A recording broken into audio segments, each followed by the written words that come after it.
Okay, so we're in the cracked injector bore truck, hauling the corn head, taking all the stuff back to the main shop. That's enough farming. Finishing the valves up. Those are all done. Julie's got some going there. We get them all lapped in, and then we'll uncover the surfacer, and then we'll surface the heads, put them in, final wash them, and then we'll assemble them. But at the same time, I got to cut my rod bushing fixture. If you go back to the previous video, you know I got to cut 4/1000ths off of that. And then we'll put the block in. I'll surface the block, and then we'll take the block out of there, bring it back over here, and then the block can go to the honer, and then we'll cut the cylinders. And then from the cylinders, it'll go into the spray cabinet and get on the stand. Yeah.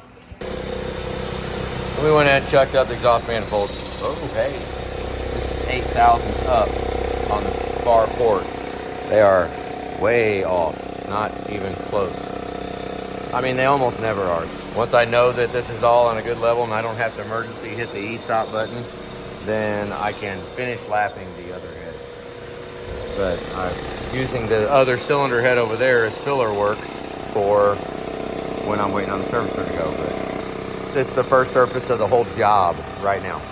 So let's not mess up, pay attention. Look that close. Oh, goodness. Almost nothing. It sounded like something there though. Oh, too much. Okay, yeah, that's what I'm doing. Okay, now I'm 4/1000ths up. That's really the only place it hit was right there and right there. Nowhere else hit at all yet. Slightly touched back there. Manifolds are tricky because they're all over the place. And that's what I've got.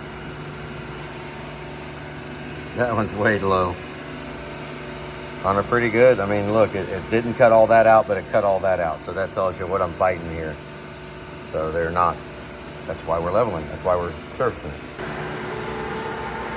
Holy goodness, that's what we're talking about. Oh, nope. Damn. So now's where it really freaking sucks, because I'm going to have to keep going until I get that all the way cut out. By then, all that'll be clean. This will probably be a lot closer, and yeah. It's getting there, though.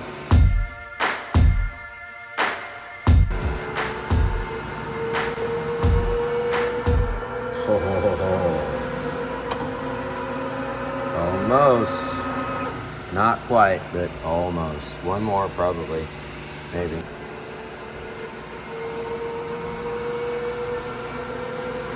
That's it.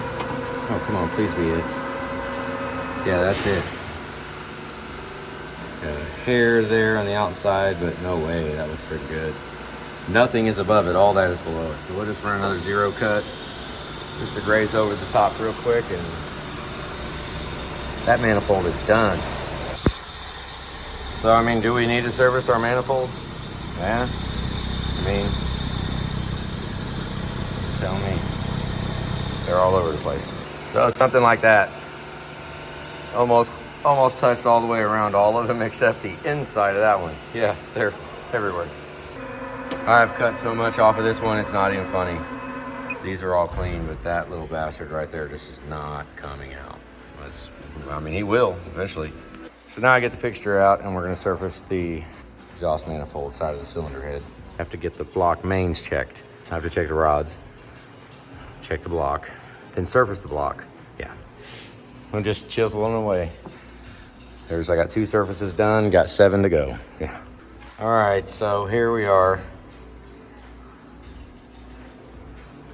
Cut this whole thing out. Did not cut that. Yeah, so yeah. Let's just go ahead and surface all of it, make them all good, get a good reset.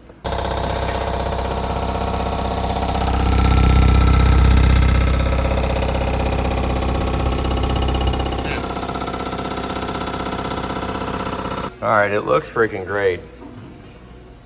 You see it? You see it? All good, all good, all good, and bam! Okay, now you would argue that's outside the sealing surface, but not when we surface the entire thing. The whole area is the sealing surface, so yeah, I'm gonna do one more. Hopefully get that a little bit less. I'm fairly unhappy with it. I gotta take the bed plate off and check these mains so that I can compare them with the crankshaft. We always have to double check this crap before we get too much time and energy invested in, say, an engine block or a crankshaft or cylinder head or something like that. At least do the best we can to make sure like these mains are good. I'll check the cam too. Okay, so I'm torn right now. Chris would be extremely torn. I'm sitting here looking at another box of SBI, 4 boxes, I guess, whatever, of set of SBI springs. And we still have Chris's that we're hoping to take and see what SBI wants to say about it. But are we gonna give him the call saying, put me in, coach, put me in? Do I really trust you? I don't know.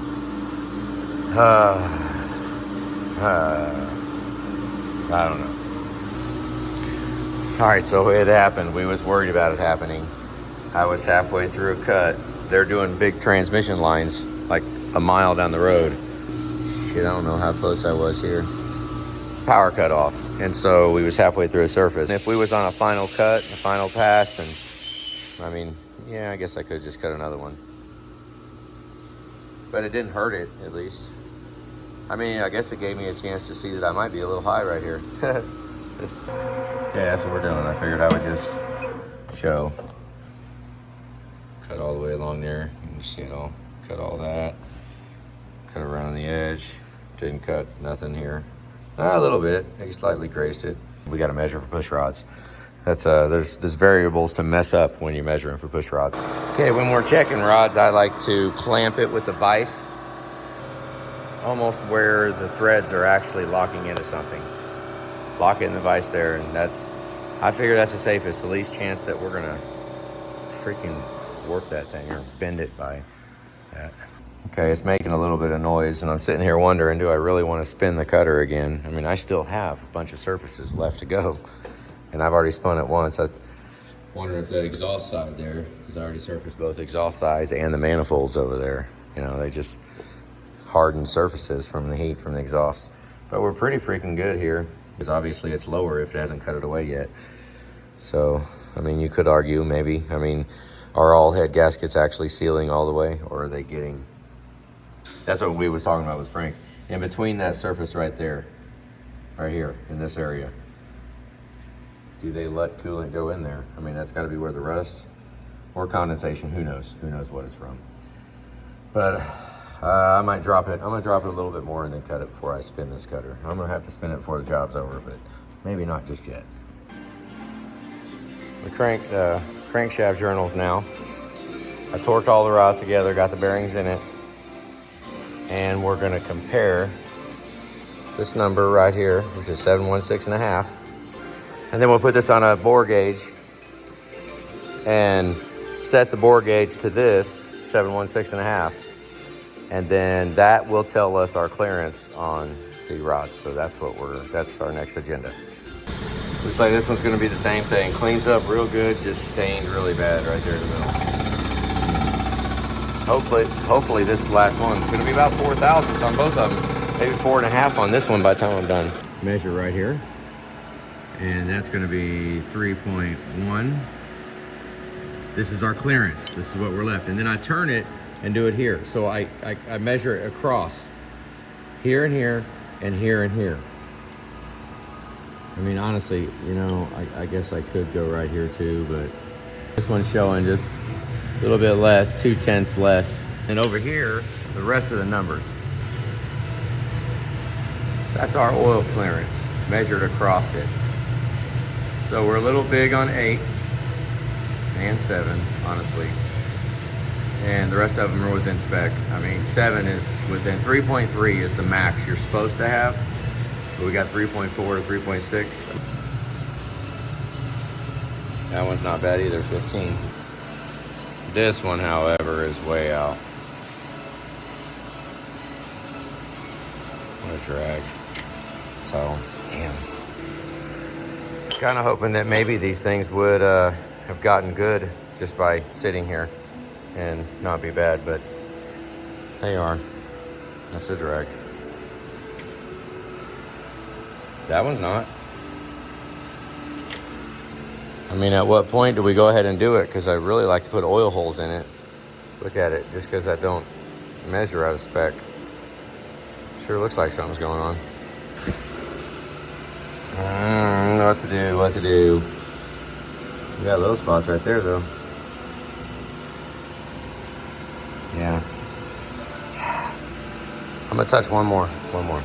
This is the second head. The other one's done, it's ready to be cleaned. I left a little on that one, but it's all clean everywhere where it's important. I kind of don't like that. Yeah, okay. All right, this is it, 0 cut. Let's run over it. I've cut enough off of it. We're not doing it anymore. Leaving that stuff, that's all good. That's it. Connecting rods. I can press the bushings in the connecting rods over there. I'd really like to know that the crankshaft's good. I don't have main bearings here. We get the bearings, that way I can test the crank before we put any work into anything. I still need to set the rods on that piece of granite. You wanna go get that granite? Every rod has to pass by the granite one time or another. And now I've got assembled the heads. And once you lap this valve in, it is absolutely dead set to that seat. So, and this is supposed to be how the valves are in the cylinder head. Well, it's still the same, except it's flipped over. So we clean all the keepers, locks. We're gonna use Velcro valve seals. And then SBI for springs, which is a freaking drag, because I don't know. We've been screwed by that. Do we need to dress the wheel? I mean, I actually haven't done it in a long time. Let's see how nasty this is down here. Look at that, completely covered with crap. It's this little guy, I think, right here. Yeah. There's this little guy, put it in here, run across this a diamond, and it trues up that surface. Exact same thing we do back here with that to true up the valve surface. I have to do that quite a bit, and it sucks. I'm running that diamond along there and turning this wheel a little bit at a time, and I'm pulling back on this because I don't really want to have any slop. So I'm kind of holding on this, and I need to crank it in and then get a nice true edge so that my valve stems are nice and smooth. Okay, so after another day down, we've done a lot of research. I did get from spiral.com a quote of $3.50 a piece, $350 minimum. That'll get us 100 of them. That's a crazy amount. It would be a 15,000 shim to put on here, and I'm not sure which way I want to do it. What are your guys' thoughts? Okay, my thought is to put the shim on right now. Put it on there, and then put the seal on so that the spring rides on the surface that is always rode with the spring, right? I'm not sure if this is 30 thousandths thick right here. So a 15 thousandths, there is a chance if we put the seal on first, put the shim on, and then put the spring on the seal, on the shim, I mean, then this edge down here could dig into that shim and just dig in and make metal. So I'm not sure how the shim is gonna react, so I'm gonna opt to go ahead and have the valve seal be up 15 thousandths off the guide. And I mean, then we're gonna ride with that, because I'd rather have that surface be touching each other rather than it down a little bit and there's a shim in between there that could potentially get chewed up. Because we're doing steel, they're gonna be steel springs or shims. Here. That is what I'm looking at right there. Round shim, steel, 15 thousandths thick, 625 ID, 1-inch OD. If you guys need shims for your power stroke, there's your part number right there. Okay, so over here, I'm running the drill press. Got a little stop put on the press. This thing's got little lights that shine on it, but I ran a big bit first to put a little countersunk. I wanted to do that one first because that will let me locate the center, the little bitty drill bit. So we're drilling holes in them right now. Oil holes. Want to get a little oil in there, try to keep them from spinning. Because I'm wondering if there's a chance by drilling the hole in, it kind of acts as a little stake to kind of help keep it in place. Because but probably not, but at least this way there'll be a way for some oil to get in there. But I don't want to assemble the cylinder heads until I get the shims to put for the springs, to shim up the springs, because these are so skinny. So we're putting 15,000 shims on the springs. I've got the rods drilled and new bushings put in, but they're waiting. Well, actually, since I surfaced this one more time, I tried to take the 4/1000 out. That's the connecting rod fixture. So I really don't want to go cutting all of these just yet. Since I changed the fixture, I want to get the cylinder heads done, get them off of there, put this fixture on here, and in the meantime, I'd like to have the engine block done and sitting over there ready to go so that I can cut one of the rods and go over there and test it before I cut them all. I don't want to go cutting them all. So that complicates it a little bit because I changed that fixture, because I had to put a 4/1000 feeler gauge on it before. When I say fixture, I mean that cylinder head. Yeah, I got stuff stacked on it, but that's a connecting rod, small end bushing boring fixture right there. That will bore these bushings down. And then we'll hone it after it's done, but the honer's just for the last little bit. The other thing I'd like to do is see about this crankshaft. I'd love to have this crankshaft polished. Well, that's what sucks. Okay, I want to polish the crank, polish it to clean it up a little bit together. I need to put it together and take it back apart. It's the damn thing. I do not want to go boring all these bushings. I'm crooked. Just put the old bearings back in, bore one rod, and then throw it on a piston and stick it up in there and see if it's square. And if that's the case, then I can take the crank back out and go on about our process and bore all those, have the rods sitting over there waiting, weight match the rods, weight match the pistons, and then I can get the crank balanced. The fact that that needs polished, I do not want to try that with new bearings, so we'll just put the old bearing. I mean, it might change our clearances a little bit, but not a lot.